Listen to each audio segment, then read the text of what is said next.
Assalamualaikum warahmatullahi wabarakatuh. Yang terhormat dosen pembimbing Bapak Natalis Ramsi SSI MCS, yang terhormat Bapak Ferdinand Murni Hamundu STM SC PhD, yang terhormat dosen penguji Dr. Laudi Saidi MKom, yang terhormat Ibu Dr. Andi Tendrewaru SSI MSI, dan yang terhormat Bapak Ilham Julian Effendi STMT. Terima kasih atas kesempatan yang telah diberikan kepada saya. Saya Ana Melinda dengan NIM F1G1211038 akan memaparkan skripsi saya yang berjudul Rencana Bangun Sistem Pendukung Keputusan Kelayakan Operasional Dump Truck pada TTHK Grup Kecamatan Moramo Utara menggunakan metode fasi HAP. Baik, pada seminar hasil sebelumnya terdapat beberapa revisian. Yang pertama itu pada bagian bab 1, revisiannya yaitu menambahkan perbedaan penelitian setelah tabel penelitian terdahulu. Saya telah melakukan revisian tersebut dan menambahkan perbedaan penelitian pada tabel setelah penelitian terdahulu. Adapun perbedaan penelitian saya yaitu dari segi metode, penelitian saya menggunakan metode fasi AHP, yaitu mengombinasikan metode AHP dengan logika fasi. Sedangkan penelitian lainnya umumnya menggunakan metode PSI, metode AHP, SAW, PROMT2, fuzzy logic, dan metode SMART. Selanjutnya, objek penelitian saya berfokus pada dump truck yang beroperasi di TTHK Grup Kecamatan Moramo Utara yang digunakan dalam sektor industri pertambangan dan konstruksi.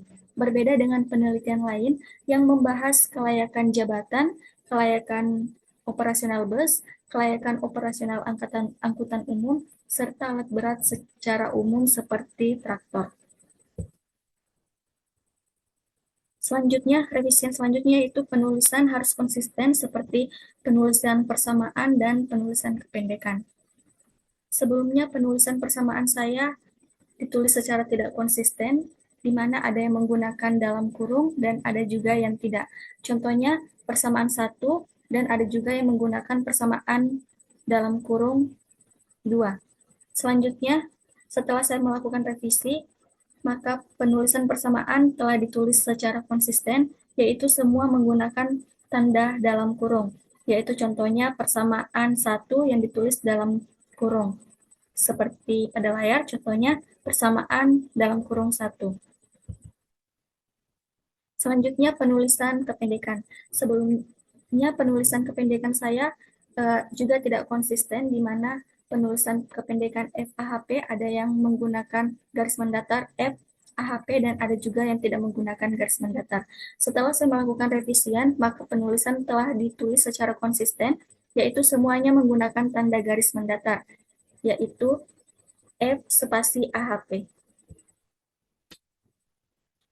Revisian selanjutnya yaitu pada bagian bab 3, di mana terdapat revisian pada waktu dan tempat penelitian, yaitu dengan menambahkan kalimat menjadi satu paragraf, dan tahun 2025 tidak ditulis menjadi double. Selanjutnya, isi pada bab 3, tidak boleh teoritis, dan tabel jadwal penelitian dihapus. Selanjutnya yang ketiga, IRD dan sequence diagram, di mana diarahkan untuk mengubah IRD pada bagian entitas kriteria dan menambahkan sequence diagram proses FAHP. Revisian pada waktu dan tempat penelitian sebelumnya, pada bagian ini paragrafnya sangat pendek, maka diarahkan untuk menambah kalimatnya, dan tahun 2025 cukup ditulis satu kali, tidak double. Maka setelah melakukan revisian, hasilnya yaitu dapat dilihat pada layar, paragraf sudah panjang, dengan tahun cukup 2025 ditulis satu kali. Yaitu penelitian ini dilakukan selama 4 bulan, yaitu mulai dari bulan Maret hingga Juni 2025. Adapun lokasi pelaksanaan penelitian berada di TTHK Grup yang terletak di Kecamatan Moramo Utara. Pemilihan waktu dan tempat ini disesuaikan dengan kebutuhan penelitian serta ketersediaan data dan narasumber yang relevan guna mendukung kelancaran proses penelitian.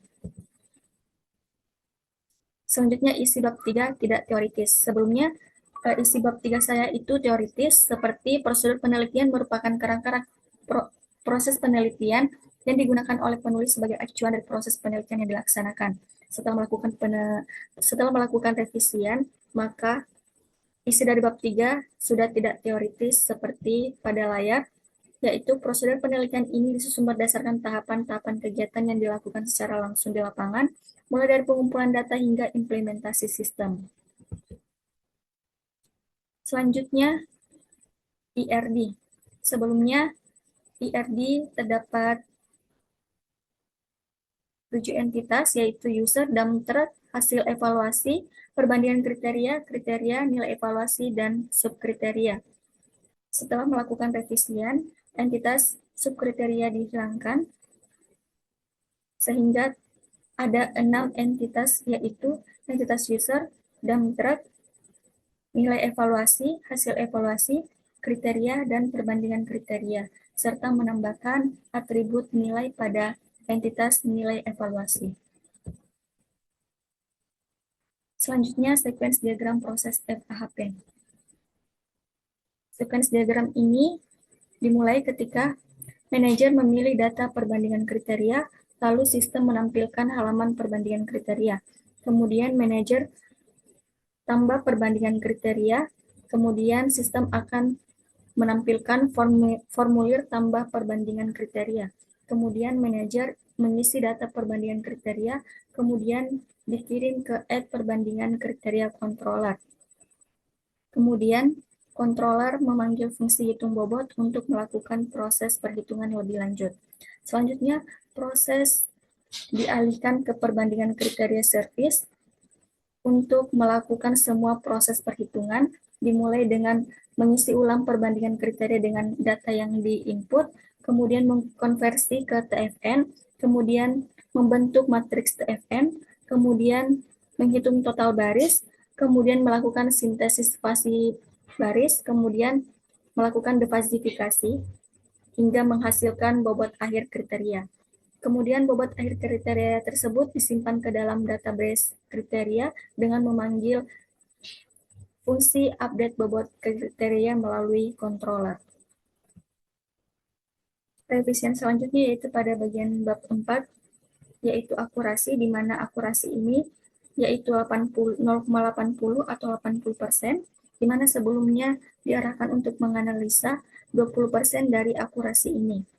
Jadi setelah melakukan analisa, maka performa secara keseluruhan dari sistem ini adalah 0,80 atau 80%, yang berarti 80% dari prediksi sistem adalah benar, sedangkan 20%-nya itu adalah kesalahan prediksi, yaitu ada 10 data yang salah prediksi dari 50 data. Misalnya, dari data aktual terdapat kondisi layak, sedangkan prediksinya menghasilkan kondisi kurang layak. Maka dari itu, 20%-nya itu adalah kesalahan prediksi dengan 10 data yang salah prediksi dari 50 data. Selanjutnya, revisian pada bagian lampiran diarahkan untuk pada nomor polisi pada data lampiran ditulis dalam bentuk kode, dan kondisi pada data aktual jangan diberi label warna. Sebelum revisian, data pada lampiran saya yaitu data nomor polisi ditulis lengkap, platnya, dan kondisinya diberi label warna, kurang untuk kuning, merah untuk rusak, dan bagus untuk hijau. Maka setelah melakukan revisian, maka data dari lampiran saya yaitu nomor polisi sudah ditulis dalam bentuk kode, kemudian kondisi pada data aktual sudah tidak dilabeli warna lagi. Baik, demikian pemaparan skripsi saya. Mohon maaf apabila ada kekurangan. Terima kasih. Wassalamualaikum warahmatullahi wabarakatuh.